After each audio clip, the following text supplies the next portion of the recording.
memaafkan di saat kita mampu untuk menuntut balas, otomatis menjadi budak. Hanya itu satu bab di dalam agama kita, bolehnya seseorang menjadi budak, ingin membela nenek moyang dan keturunan, adat istiadat, telah membutakan mata mereka dari kebenaran yang mereka katakan pada hari itu. Ingin melihat Nabi SAW maju ke depan dan memanggil mereka.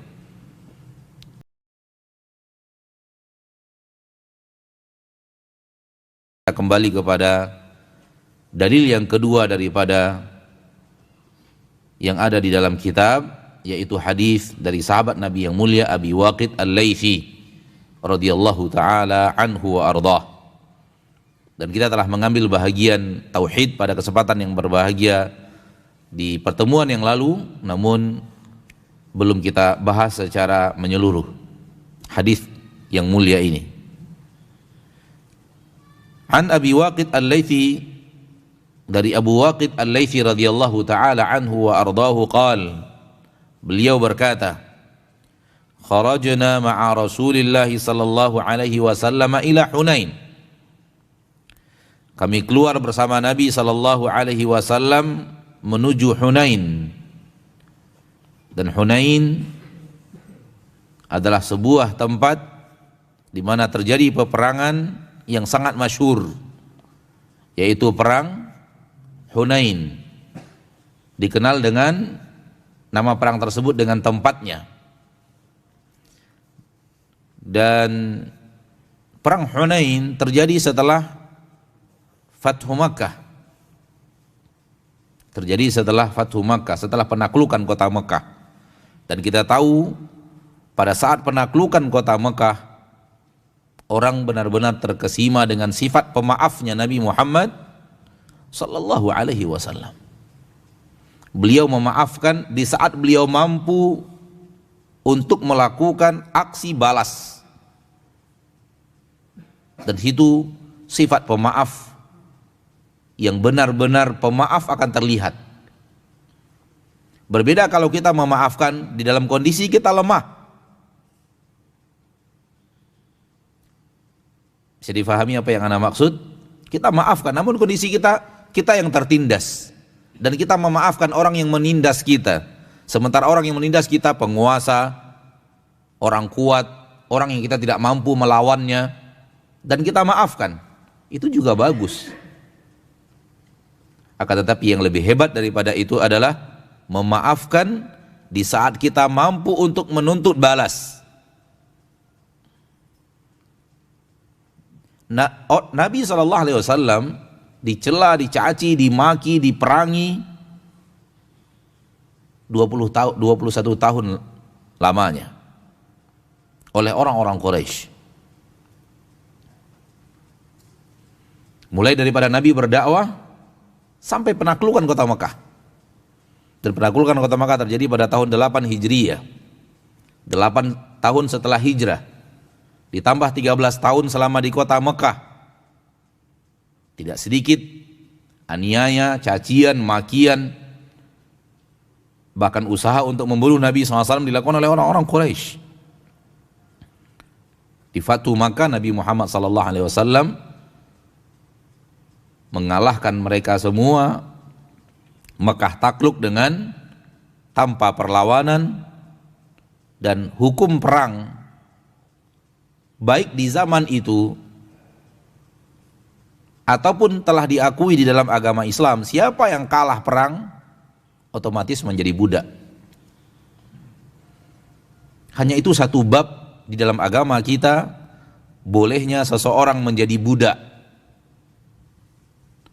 yaitu orang kafir kalah dalam peperangan bersama umat Islam. Sementara pintu perbudakan banyak, pintu untuk diperintahkan untuk keluar dari perbudakan banyak dalam agama kita. Pintu yang di dalamnya dianjurkan untuk memerdekakan budak banyak. Namun pintu masuknya cuma satu, yaitu orang kafir yang kalah perang. Kita tidak ingin berpanjang-panjang dalam kasus perbudakan ini. Intinya adalah hidup penduduk Mekah seketika berubah. Hari ini raja, besok menjadi budak. Dan itu bukan hal yang ringan. Budak adalah manusia milik manusia. Dan orang Quraisy yang kalah perang, mereka, istrinya, anak-anaknya akan menjadi budak di saat mereka dikalahkan perang. Hartanya akan menjadi milik yang memenangkan peperangan, menjadi harta ghanimah, harta hasil perang.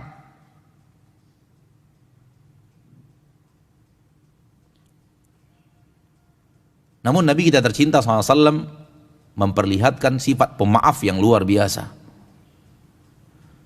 Disuruh mereka untuk berkumpul di Masjidil Haram, dan mereka bertanya kepada penduduk Mekah, apa yang kalian kira saya akan lakukan sekarang kepada kalian? Setelah 21 tahun perlakuan mereka yang sangat keji kepada Nabi Muhammad SAW, Nabi bertanya kepada mereka, ma dhanantum anni fa'ilun bikum, apa yang kalian kira akan saya lakukan kepada kalian hari ini? Baru keluar kata-kata mereka, akhun karim, ibnu akhin karim, engkau adalah saudara kami yang mulia, anak dari saudara yang mulia. Mana selama ini kata-kata itu dari orang Quraisy? Kesombongan, kekuasaan, ingin membela nenek moyang dan keturunan, adat istiadat, telah membutakan mata mereka dari kebenaran yang mereka katakan pada hari itu. Dan apa yang mereka katakan pada hari itu kalimat jujur yang selama ini tertutupi oleh kesombongan mereka, keinginan untuk membela kebiasaan nenek moyang di kota Mekah, adat istiadat.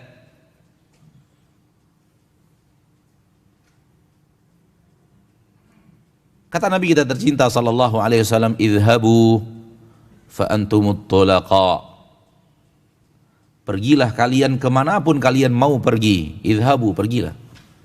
Fa antumut tulaqa, kalian semuanya orang yang merdeka, dimerdekakan semuanya. Tak ada satupun yang menjadi budak. Tertegun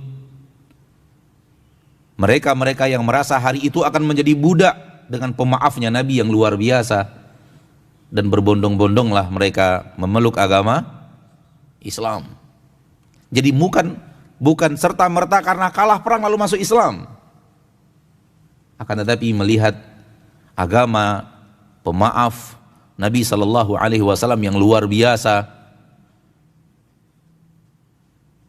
Tak seorang pun yang ditawan, tak seorang pun yang menjadi budak, semuanya dimerdekakan. Masuk Islamlah orang-orang yang selama ini sangat benci kepada Nabi kita tercinta SAW karena melihat hal yang luar biasa itu. Dan kemudian sebahagian mereka, lebih kurang 2.000, ikut bersama Nabi ke perang Hunain, ke arah Taif. Dan dalam peperangan tersebut kaum muslimin benar-benar memiliki personil perang yang sangat banyak, 12.000, sehingga timbul kesombongan, dan sebahagian mereka berkata lan naglibal yauma an qillah, ada di dalam Al-Qur'anul Karim. Perang Hunain kita tidak akan kalah. Kenapa? Karena kita jumlahnya sudah tidak sedikit lagi. Selama ini Nabi SAW berperang selalu menang, padahal pasukan perangnya sedikit. Sekarang kita tidak sedikit lagi, itu sudah banyak. Falan nagliba, kita tidak akan kalah dalam peperangan Hunain ini. Kesombongan sebahagian kecil yang dilihat oleh Allah tabaraka wa ta'ala, itu yang kemudian Allah mentakdirkan hal yang berbeda, yaitu kalah di awal peperangan. Pasukan Hunain, pasukan orang-orang kufar, yaitu Bani Thaqif dan Bani Hawazin, benar-benar mampu membuat kalang kabut pasukan kaum muslimin. Mereka diserang di tempat yang sempit dari atas dengan aneka ragam bebatuan yang dilemparkan ke bawah, hujanan panah, sehingga benar-benar umat Islam kocar-kacir dan kemudian berlarian ke belakang. Allah ingin menunjukkan bahwa bukan karena banyaknya kalian menang, dan bukan karena kekuatan kalian menang, namun murni anugerah Allah subhanahu wa ta'ala. Dan di saat pasukan berlarian ke belakang, Nabi SAW yang mulia maju ke depan. Ini salah satu mauqif yang menunjukkan bahwa Nabi SAW memiliki keberanian yang luar biasa, di mana pasukan dan yang mundur itu bukan pasukan sembarangan, pasukan pilihan yang sudah terlatih, pasukan-pasukan hebat, para sahabat yang memang ingin mencari syahadah. Pasukan itu yang dipukul mundur oleh orang-orang Bani Thaqif, pasukan yang hadir di perang Badar, di perang Uhud, yang kondisi perang Hunain adalah setelah berkali-kali peperangan yang mereka lakukan. Semua rata-rata lari ke belakang, namun di saat itu Nabi SAW justru maju ke depan dan mengatakan, ana nabiyyun la kadhib, ana ibnu Abdul Muttalib, saya nabi bukan dusta, saya anak Abdul Muttalib.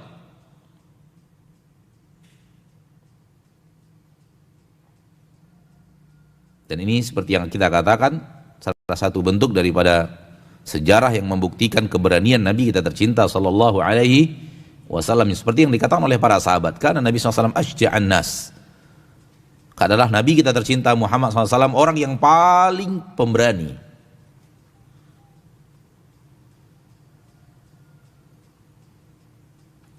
Namun setelah Allah tabaraka wa ta'ala memberikan pelajaran disebabkan kesombongan sebahagian kecil pasukan, kemudian Allah tabaraka wa ta'ala kembalikan kemenangan dengan mengembalikan pasukan-pasukan kaum muslimin melihat Nabi SAW maju ke depan dan memanggil mereka. Datanglah Ansar, datanglah Muhajirin, datanglah pasukan-pasukan yang melihat Nabi maju ke depan, kemudian mereka kembali menyusun kekuatan perang dan berhadapan dengan Bani Thaqif sampai memenangkan peperangan. Inilah dia Hunain. Terjadi setelah penaklukan kota Mekah, dan mereka mendapatkan harta hasil perang yang luar biasa banyak.